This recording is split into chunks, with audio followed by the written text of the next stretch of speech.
In the previous video, I went for areas around Kobe station, and as I've mentioned before, we decided to take the train to Sannomiya in the afternoon, which is just one stop away from Kobe by taking the special rapid train. After a delicate meal, we were still a bit full, and there's one place that a lot of people recommend going on the internet. We walked for about 20 minutes and arrived at one of the main shopping areas in Kobe, Kobe Motomachi Shopping Street. We later found out that the closest station to this place was in fact Motomachi. Anyways, as we walked further, we would eventually arrive at Nankin-machi, also known as Chinatown in Kobe. For us, we pretty much have already tried most of the Chinese food before, since I grew up in Hong Kong, so really, we were just gonna have a stroll there. All the decorations were in red color, because red in Chinese represents happiness and joy.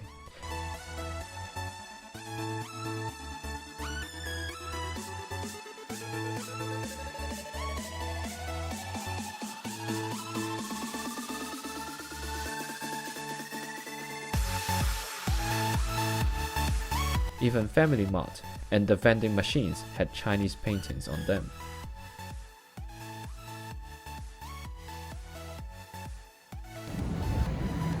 The largest crossing area that I have seen, with a street that is so narrow.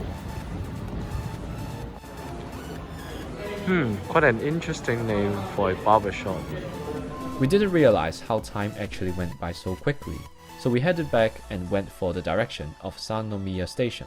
We passed through Sannomiya Handori shopping street, and we saw Kittyland with a Snoopy Town shop on the second floor. We were about to go upstairs, but... Who the heck is this? We stopped right there and decided that it's time to have dinner. The area around Sannomiya station is quite packed with restaurants serving Kobe beef, and we chose one among all of them, Kobe Tanryu Sannomiya. We saw all kinds of certificates outside the shop, and immediately we knew this is special.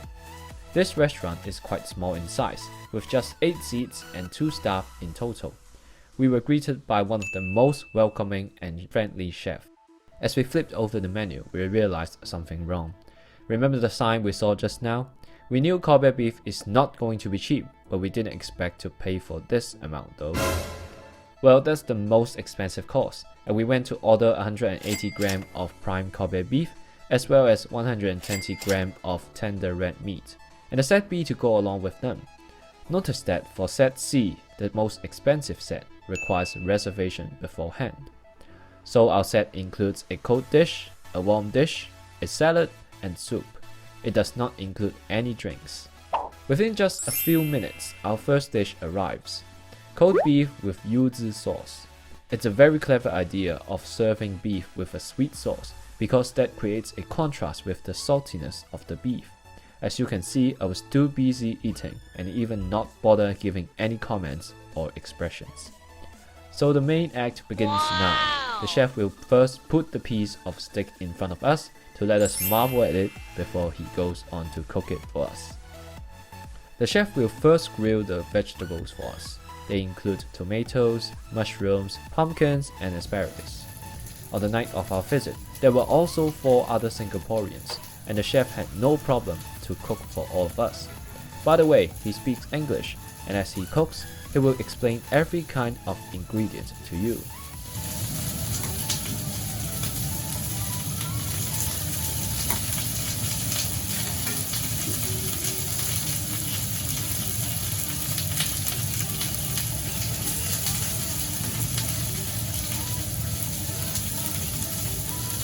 Here comes all the beef, and the chef is now starting to multitask.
Now first, I felt a little bit irritated, but since I was eating with my mom, of course my mom is gonna be served first. Here's a full picture of what you will get on your plate. There is fried garlic, Himalayan rock salt, miso, wasabi, and on top soy sauce and ponzu. Now everyone knows garlic, salt, wasabi, and soy sauce. Maybe the name miso and ponzu doesn't come too familiar to you. Miso is a thick paste made out of soybeans with salt and koji, a type of fungi. And sometimes it also mixes with rice, barley, seaweed, or other ingredients.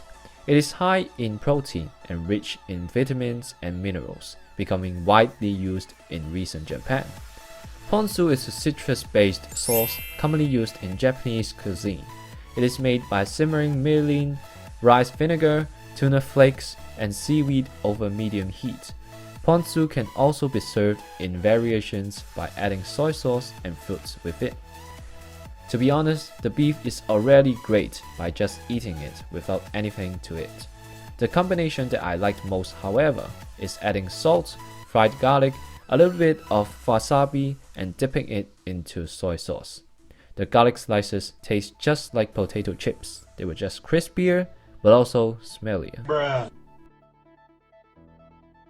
A bowl of red miso soup is also served with a bowl of rice.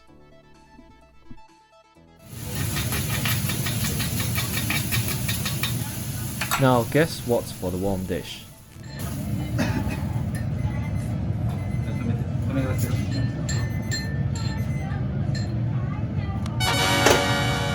Yes, it is indeed steamed egg custard, also known as chawanmushi in Japanese. It takes about 10 minutes to steam. It mainly contains of eggs, some mushrooms, and slices of Kobe beef.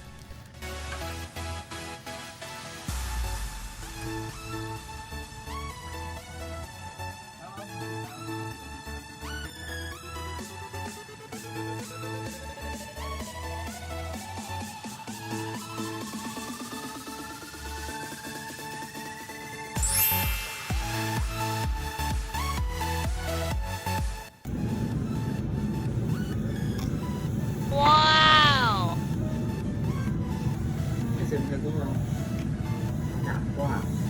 Man oh man, how I loved this dish. Straight 10 out of 10, and what a way to end this meal. It was not until later that I found out the chef gave us a special 50% discount, since there was literally no customers recently, and no wonder the price was way cheaper than it was listed on the menu. Considering that you actually eat a full meal of Kobe beef with just a little above 12,000 yen, it's quite impossible. So overall the experience was very enjoyable, and I would say for a once in a lifetime meal, it was definitely worth the price. So we're on our way to catch the special rapid train, which is only in around 7 minutes, and let's stop talking right here. So guys, I'm almost home now. If you want to see more of this, don't forget to like and subscribe, and also recommend places for me to go for. I'll see you guys in the next video. Bye!